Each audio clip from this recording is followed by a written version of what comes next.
እንደ ባሌ አይነት ቦታ የመጣ ሰው ከመልስ ይልቅ ብዙ ጥያቄዎች ነው የሚያተርፈው።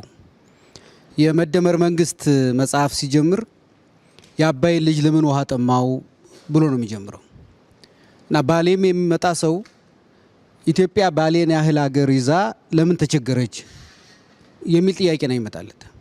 ቅድም እንደተገለጸው የወንዞቹ ብዛት፣ የመልክዓ ምድሩ አይነት፣ ለግብርና ያለው ተስማሚነት፣ ለታሪክና ለቅርስ ለባህል ያለው ምቹነት ይሄን ያህል ትልቅ ሀብት ያለበት ሀገር ለምንድን ነው የተቸገረው?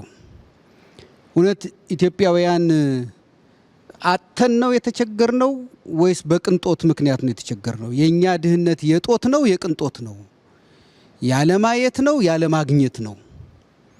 ያለመፈለግ ነው ወይስ የመነፈግ ነው?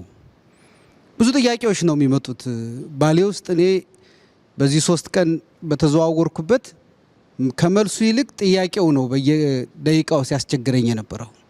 ለምንድን ነው እንደዚህ የሆን ነው? ስለ ሀብት ያለን እይታ ለምንድን ነው በዚህ መጠን ራሳችንን ድሃ አድርገን እንድንቆጥር ለምን የተደረገው? ድሃው ማን ነው? የኛ አስተሳሰብ ነው ወይስ ኢትዮጵያ ናት ድሃ የሆነችው? ለምን ነው ማየት ያልቻል ነው? ለምን ነው እንዲህ አይነት እድሎችን በሚገባ ተጠቅመን አገራችንን ስሟንም ክብሯንም መቀየር ለምንድን ነው ያልቻል ነው? እና እኔ ባሌን ያህል ሀገር ይህን ያህል ሰፊ ሀብት ይህን ያህል ሰፊ ታሪክና ቅርስ ያለው ሀገር ተራበ ተቸገረ ሲባል ሲሰማ ለምንድን ነው እንደምንም ያልቆጠር ነው? ወይም ለምንድን ነው ተቀበለ ነው የኖር ነው እንዴ?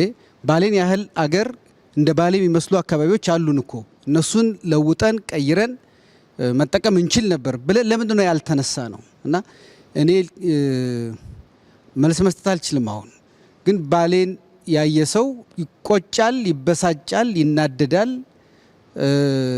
ራሱን ይወቅሳል።